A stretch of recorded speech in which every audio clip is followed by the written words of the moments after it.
I'm going to give you a quick walkthrough of the new level 1 material. I'm also going to give you some tips and some things to look out for regarding it. If you did not like it before, or if you have heard horror stories about it, I hope that I can change your mind and that you will soon learn to love it. I'm going to tell you all of this right now.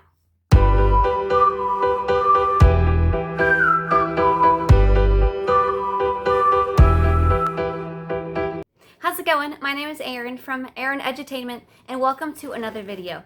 Let's go ahead and get started with that level 1 walkthrough. What I'm going to do, I'm going to go through all of the different slides, or at least the chunks of slides that happen, and I'm going to give you some tips or some ways that you can help enhance the class during that time. Okay, let's get started. So, when I have a level 1 class coming up, unless I have never taught it before, really unless I have never taught that unit before, I usually do not do any prep beforehand. What I will do is I will make sure I will get into the classroom 1 minute before, and I will look on the very first slide. That is what will be on as soon as you hit start.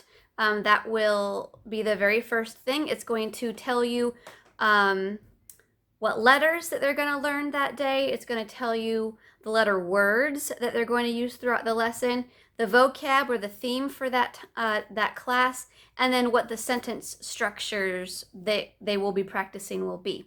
I will make sure that I have all of those different things within reach for that 1 minute. And sometimes I don't have to do anything. Usually it's just all right here. And so what I will do once I hit start and I see the students and I say hello, we greet each other, we say how old, they say how old they are, I will go ahead and on that first slide, I will actually be preparing for my class while I am building rapport with my student. So I have 2 whiteboards that I use, 2 dry erase whiteboards. And what I will do is I will use one board specifically for letters that they're learning that day, and then the other board I will use for whatever the theme or whatever the vocab is. So I will look, I will say hello to the student, I will ask their age, and oh, very good, good job. And then they will see on the screen, just like I see on the screen, what they're going to learn today. So I see we're learning about colors. I'm going to talk about Unit 2. I'll just use Unit 2 as an example. I will see that the child is in Unit 2 and they are doing colors. And so I will have my blank whiteboard. I will have my colors close to me. And I like to have many things on magnets. And so I will say, and I'll just go, red. Red. And I just use this time to kind of practice. And since we're able to practice,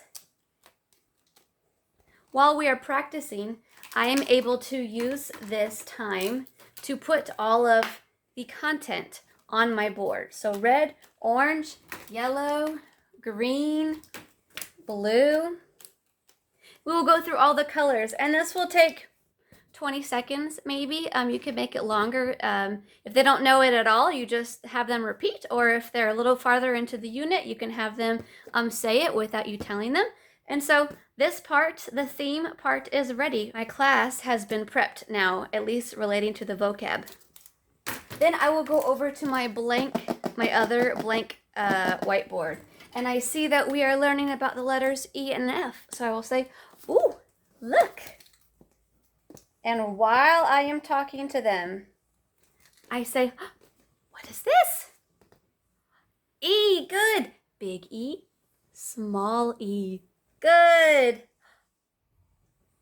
Oh, egg.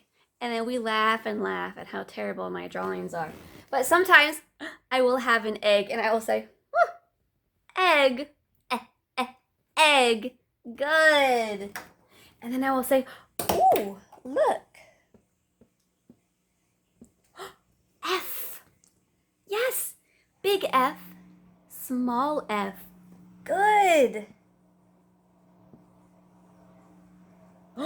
Oh, flower. Yes. Flower. Very good. Now, let me explain why I like to do most of my props with whiteboards and 2D things, there is so much going on in their lesson.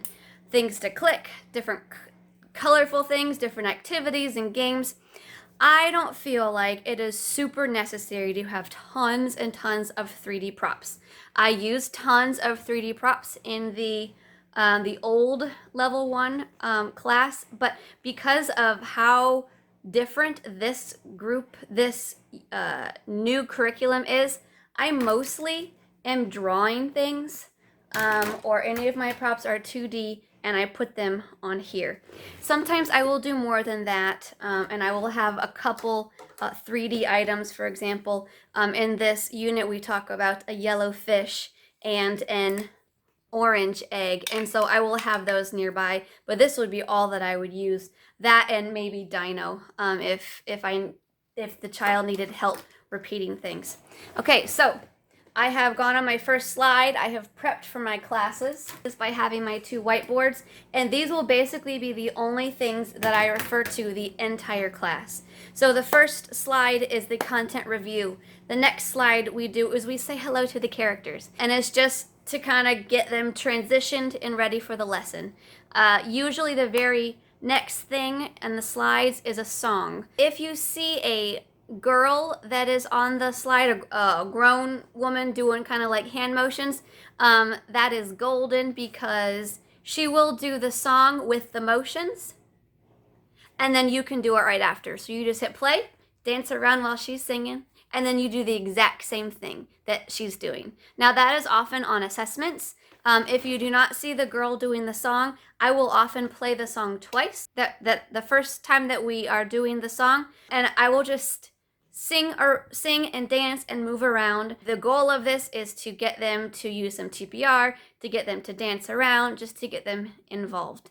So the first time we will do the song, I just dance around, be silly, have fun. The second time, I will add some TPR into that. Something important that I want to say about the songs, I often do not use any 3D props with the songs, because the students do not have often those 3D props to go with it. And the goal of them is to be able to use the TPR. So if you are not showing them the TPR that goes with the song, they will not be able to do the TPR with you.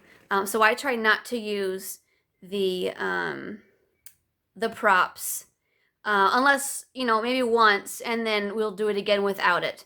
After we do the hello song, depending on the lesson, the next couple slides, they might be a review. So you might be reviewing the letters that you just did, especially if it's closer to an assessment, or if it's even the day of an assessment. You will review some of the letters, and then after you do that, you will be introduced to your new letters of the day. So that is when I already have this up here, and I go through and I have my big E, little e, my big F, little f, and I have my words, my pictures for the words. The review slides are anywhere from like two to 3 slides usually.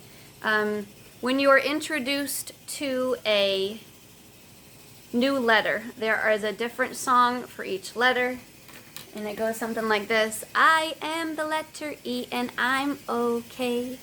I am the letter E, can you say? So that is the second song that you do in the lesson, and we have really just begun. After they have either reviewed their lesson, their previous lesson, or they have been introduced to their new material, then you just have some practice slides. This can actually be anywhere from 8 to 12 slides. Do you guys hear my washer? It's super, super loud. Apologies, I can't do anything about it. So the review or the practice slides are anywhere from like 8 to 12, and it's a lot. But there's different games, there's different activities, there's all kinds of fun things for them to do. With this curriculum, there are a lot of clicking that goes on, even just on one slide. Sometimes the students might be too click happy, and they're just kind of clicking through without actually listening to the material or following the instructions. I often will turn the mouse off, show them, give them instructions, or show them how to do a slide with the mouse off so they can't interfere. Then I will turn the mouse back on clear everything, and then let them do it. After you've gone through all of those practice slides, you will come upon a slide, and it is clearly a book. And what this book does is it will combine the letters and the vocab and the theme, and it will combine it all together and to just kind of make one learning book, one learning concept all at once. I use the book as a timing check. I make sure that my timing is good. I want to be at the book by the 15-minute mark. So in the book part, the student does not need to be able to read the book.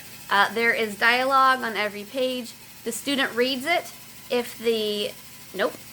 The teacher reads it.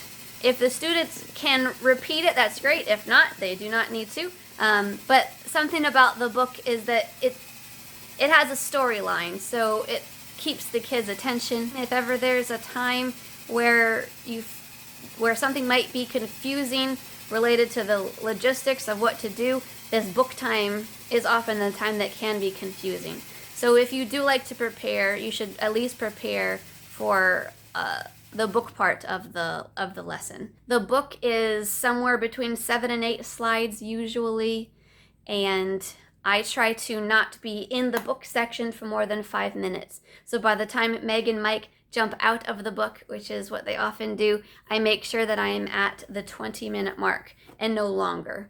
Once Meg and Mike and Anna jump out of the book and back into class, there will often be some tracing slides. So they will practice tracing the letters that they've been doing for the day. And then after the tracing slides, there will be some review activities that are often easy and clear-cut. There's nothing confusing about them. They're often 2 to 3 slides. They could be like memory cards to where they flip cards over, or it could be like a spin the wheel game, or matching uppercase letters with lowercase letters, or big letters with small letters. Or there's also like an I Spy game. These are all very easy. At the end of the review slides, then it is your goodbye time. There will often be a song at the end. There's not always a goodbye song at the end. I have loved the song, and I actually do the song with all of my level 1s, and I do it with all of my level 2s. It's very fun. It's very simple. Something I did want to go back and say, I had mentioned before that I try not to use props during the songs. Occasionally I will, especially if it's at the very beginning. It's often easy to do because I will have everything here. I talked about every once in a while I have some 3D props. So for this song in particular, I'll go over it real quick and I'll tell you how that I incorporate this in a song, but I make sure that I do not do this every time. I try to use the TPR that they show in the lesson. So the song goes like this. I see a fish. What color is it? I have a fish. What color is it? And then it'll say, is it blue? No, no, no. Is it red? No, no, no. Is it yellow? Yes, yes, yes. It's a yellow fish. And then one last thing about this new curriculum. A lot of people have talked about the technical issues that they have, or a lot of kinks that need to be worked out. Some advice that I would say about that is if there is something going on and the student or the parent says they cannot see it or they cannot hear it, refresh the slide. That will often help it. Switch lines. That will often help it. But to be honest, I really don't have any technical issues that I have. The biggest thing that I have is when there's a song that comes on, a pop-up will say, sorry teacher, your slides have not downloaded yet, or something like that. And I just have learned to click it. It does it almost every time. I'll click play and it'll say, sorry, your slides have not uploaded yet or downloaded. Which way is it? And so I just click it again, and by that time it has done it. It has uploaded and it is ready to go. So I have just learned just to click that.